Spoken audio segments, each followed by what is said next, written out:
Assalamualaikum warahmatullahi wabarakatuh. Untuk video kali ini, saya akan membahas tentang pembahasan latihan soal tes potensi skolastik atau TPS UTBK, soal nomor 26 sampai dengan 30.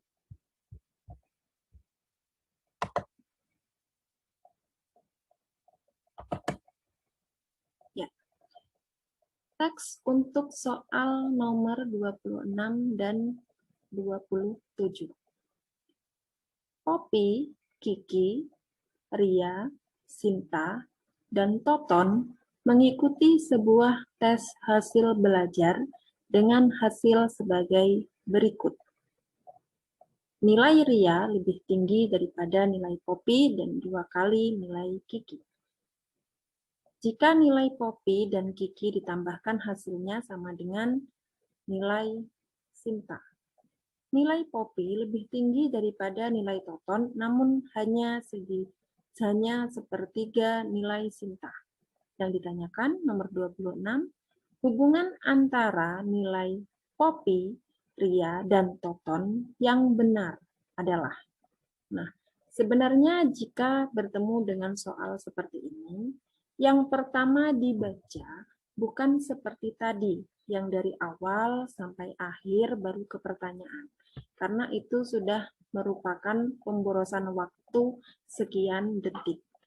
Lebih baiknya, cukup baca petunjuk ini, teks untuk soal nomor 26 dan nomor 27, langsung ke pertanyaan. 26, hubungan antara nilai Poppy, Ria, dan Toton yang benar adalah. Jadi pertanyaannya dulu dibaca, baru dimasukkan ke dalam memori kita, baru membaca teksnya. Sehingga kita sudah bisa menerka apa yang ditanyakan. Nah, Poppy, Kiki, Ria, Sinta, dan Toton mengikuti sebuah tes hasil belajar dengan hasil sebagai berikut. Setelah baca pertanyaan, kembali ke teks, itu langsung dibuat catatan. Yang pertama, nilai Ria lebih tinggi daripada nilai Poppy. Nah, ini berarti R lebih besar dari P. Langsung dibuat coret-coretan. Berarti R lebih besar dari P.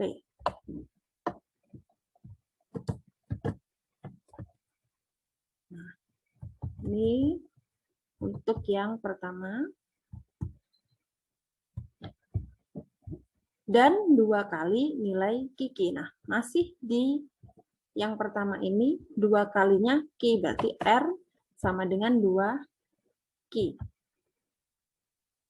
Ini mengenai R. Jadi R itu lebih besar dari P, dan dia adalah 2 kalinya Ki. Nah, ini untuk yang awal. Setelah itu, jika nilai Poppy dan Kiki ditambahkan, hasilnya sama dengan nilai Sinta. Nah, berarti di sini Sinta itu merupakan jumlah dari Poppy dan Kiki. Sehingga bisa ditulis S sama dengan P plus Q. Selanjutnya, nilai Poppy lebih tinggi daripada nilai Toton. Nah, P lebih besar dari nilai Toton, namun hanya sepertiga nilai Sinta. Nah, jadi Poppy itu lebih besar dari T. Nah, dan Poppy itu hanya sepertiganya dari Sinta, dari S. Tulis di sini tentang P. Nah, baru ke pilihan ganda, mana yang cocok? Yang A. Nilai Toton lebih rendah daripada nilai Ria. Nah, di sini Toton itu lebih kecil dari Poppy. Nah, di sini kan posisinya ya. Ternyata di A katanya Toton lebih rendah dari Ria. Benar ini. Sedangkan nilai Ria lebih rendah dari nilai Poppy. Nah, ini yang bikin salah. Karena Ria itu lebih besar dari Poppy. Jadi yang A salah. Yang B, nilai Ria lebih rendah daripada nilai Poppy. Salah ya, karena di sini sudah dijelaskan nilai Ria lebih tinggi daripada Poppy. B, salah. Yang C, nilai Poppy lebih rendah dari nilai Ria. Benar. Sedangkan nilai Ria lebih rendah dari nilai Toton. Nah, ini yang salah. Karena Toton itu lebih kecil dari Poppy dan Poppy lebih kecil dari Ria, sehingga tidak mungkin Toton lebih tinggi dari Ria. Maka C salah. Yang D, nilai Ria lebih rendah daripada nilai Toton. Ini salah, karena nilai Toton itu masih di bawahnya Poppy, sedangkan Poppy masih di bawahnya Ria. Jadi D salah. Yang E, nilai Toton lebih rendah daripada nilai Poppy. Benar.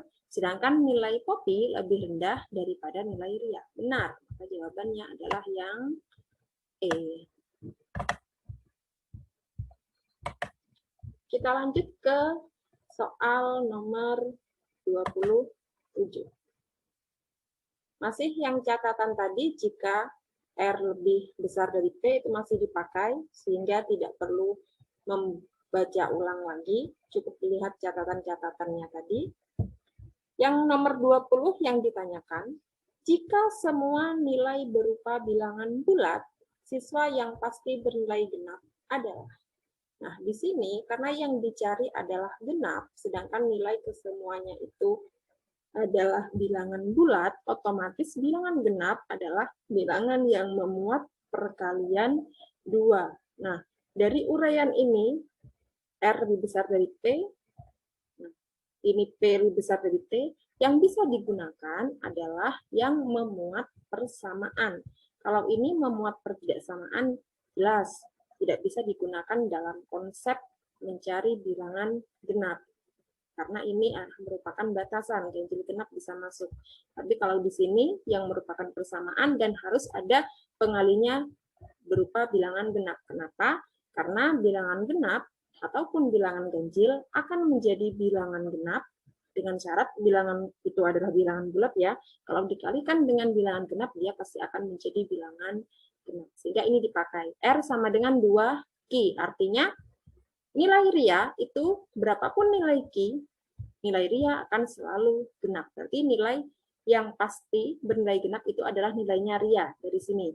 Nah, selain Ria, pasti ada lagi karena sesuai dengan pilihannya. Yang jelas, pilihan yang tidak ada Rianya bisa dieliminasi dulu. Jangan dipilih. Berarti yang dipilih antara B dengan D. Nah, sekarang kita lihat persamaan yang lainnya. Di sini ada persamaan lagi, yaitu Sinta sama dengan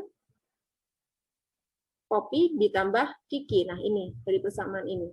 Sedangkan Poppy sama dengan 1/3-nya Sinta. Nah, dari sini kita ubah. Kalau P sama dengan 1/3 S, maka diperoleh S sama dengan 3P. Dari sini, dari persamaan ini diperoleh jika S itu adalah 3 kalinya P. Ya. Sementara S sendiri,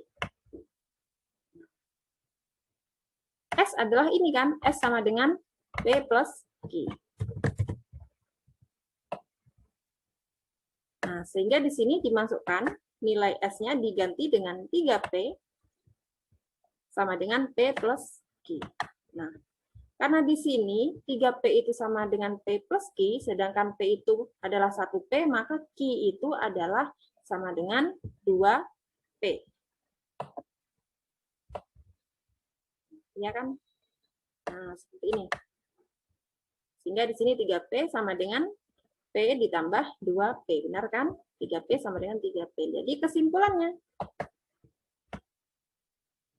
Q sama dengan, berarti Q sama dengan 2P. Jadi artinya berapapun nilainya Poppy, nilai Kiki selalu genap. Jadi jawabannya adalah nilai siswa yang pasti bernilai genap adalah nilai Kiki dan nilai Ria. Jawabannya yang B.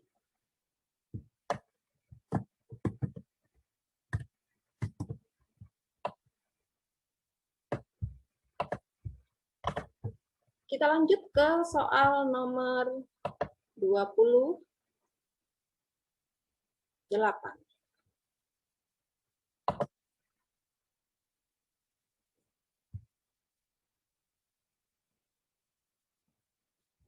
5 orang siswa, Roni, Riri, Dita, Sisil, dan Hani, pergi ke kantin hendak membeli es krim. Hanya tersedia 3 es krim untuk setiap varian rasa, yaitu mangga, sirsak, strawberry, jambu, nanas, dan alpukat. Roni menyukai rasa mangga, strawberry, dan jambu. Riri menyukai rasa sirsak, jambu, dan alpukat. Sementara itu, Dita tidak menyukai rasa mangga, strawberry, dan alpukat. Sisil dan Hani sama-sama menyukai rasa mangga. Selain mangga, Hani juga menyukai jambu dan nanas. Sedangkan Sisil menyukai strawberry dan alpukat. Yang ditanyakan, salah satu dari 5 orang tersebut yang harus mengalah dalam memilih es krim rasa titik-titik. Nah, jadi pada soal cerita ini, masing-masing es krim itu hanya terdiri dari 3 es krim untuk setiap varian. Dengan keterangan yang bermacam-macam ini,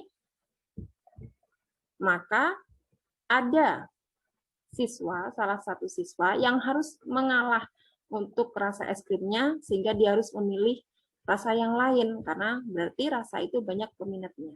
Nah, salah satu dari 5 orang tersebut yang harus mengalah dalam memilih es krim rasa. Nah, rasa apa itu yang harus direlakan untuk sekawanan orang ini karena hanya tersedia 3 es krim tiap variannya. Maka mengerjakan soal seperti ini membutuhkan waktu yang relatif lama. Jadi kalau misalkan saat ujian, ini bisa dilewati dulu, kerjakan soal yang pendek-pendek dulu. Tapi setelah itu baru kembali lagi di sini. Jangan terkecoh oleh soal panjang yang menyita waktu. Tapi tetap fokus. Nah, ini supaya tidak terjadi kesalahan, maka harus dibuat draftnya dalam menentukan. Nah, jadi draftnya bisa dibuat seperti ini. Nah, tidak harus bertabel. Kalau dalam tulisan di kertas ya, langsung saja tulis deretan namanya, lalu juga deretan buahnya, baru dicentang-centang sesuai kalimatnya. Nah, jadi menyentangnya, Roni suka rasa mangga, maka mangga dicentang. Strawberry, jambu. Riri menyukai rasa sirsak, sirsak dicentang, dan seterusnya. Setelah itu dianalisis, ternyata penikmat mangga ya, yang suka mangga itu ada 3 ya, karena di sini Dita ini X artinya tidak. Yang sirsak 2, strawberry 2, jambu ada 4. Nah ini karena masing-masing varian itu hanya tersedia sejumlah 3 es krim, maka salah satu dari 5 orang tersebut harus mengalah dalam memilih es rasa jambu. Jadi dia harus memilih rasa yang lain karena rasa jambunya sudah dipilih oleh temannya. Jadi jawabannya adalah yang B, jambu. Kita lanjut ke soal nomor 29. 8 orang A, B, C, D, E, F, G, dan H sedang belajar bersama dengan menggunakan meja persegi panjang dan 4 pasang kursi yang saling berhadapan. Nah, E dan G duduk di kedua ujung meja pada sisi yang sama. C duduk berseberangan dengan A dan F. D duduk di ujung meja, tepat berhadapan dengan E. H duduk tepat di sebelah B. Yang ditanyakan, jika G dan H tepat berhadapan, yang duduk di sebelah D adalah. Nah, jadi dari kasus ini kita buat sketsa. Jadi ada meja persegi panjang, lalu tiap sisi ini ada kursi sejumlah 4 ya, 4 di sini 4. Informasi yang pertama, C duduk berseberang. Yang pertama ini ya, E dan G duduk di kedua ujung meja pada sisi yang sama. Kita pilih C. Kalau misalkan E ya, kita pilih E. Kalau misalkan E di sini, di ujung sini, maka G di ujung yang sini, karena dia berada di ujung dengan sisi yang sama. Setelah itu, informasi selanjutnya, C duduk berseberangan dengan AF. C dimanapun berada, yang penting dia berseberangan dengan A atau F. Kalau misalkan C di sini, berarti AF-nya di sini. Kalau misalkan C yang di sini, maka AF-nya di sini. Kita coba C di sini, maka AF-nya yang ke sana. Coba dulu. Jadi di sini sudah 4 orang, di sini C sendirian masih. Informasi selanjutnya, D duduk di ujung meja. D duduk di ujung meja. Jadi karena E dan G sudah diisi ujungnya dengan sisi yang sama, maka jelas D berseberangan dengan E dan G. Coba di sini. Tepat berhadapan dengan E, benar ya? D di ujung tepat berhadapan dengan E. H duduk di sebelah B. Nah, di sini pas ya, berarti tinggal 2, di mana H itu duduk di sebelahnya B.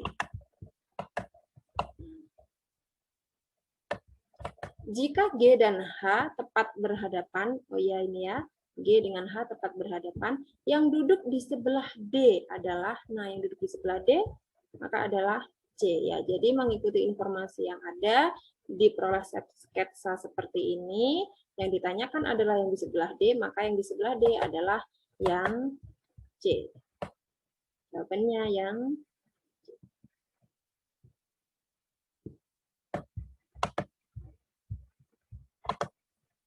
selanjutnya ke soal nomor 30. Nani bermaksud meminjam 4 buku untuk hari ini di antara 8 buku temannya yang bisa dipinjam, yaitu A, B, C, D, E, F, G, dan H. Berikut ketentuan dalam memilih. Yang pertama, apabila memilih A, maka C juga harus dipilih. Yang kedua, F dan B harus dipinjam bersama-sama. Yang ketiga, H dan E tidak dapat dipinjam bersama-sama. Jika Nani meminjam buku H, keempat buku yang mungkin dipinjam Nani adalah, nah jadi dengan ketentuan-ketentuan ini yang jelas H itu dipilih, maka mana yang benar? Analisis satu-satu. A, B, G, dan H. A. Nah, A itu kalau dipilih maka C juga harus dipilih. Di sini tidak ada C, berarti jelas yang A itu sah karena tidak ada C. Yang B, A, E, F, dan H. Kalau ada A harus ada C. Di sini nggak ada C, berarti B salah. Yang C, B, D, F, dan H. Nah, di sini B dan F dipinjam bersama-sama, kan? Dan H dan E tidak dapat dipinjam bersama-sama. Di sini juga tidak ada E, ya. Berarti yang C ini benar karena memenuhi syarat. H tidak berpasangan dengan E, B dan F harus dipilih. Nah, jadi jawabannya yang C. Kenapa D dan E salah? Kita coba analisis. Yang option yang D, C, D, G, dan H. Nah, di sini karena C tidak ada A, makanya salah. Yang E juga begitu ya. F itu harus dipilih dengan B. Di sini tidak ada B. Maka jawaban yang paling benar adalah yang C.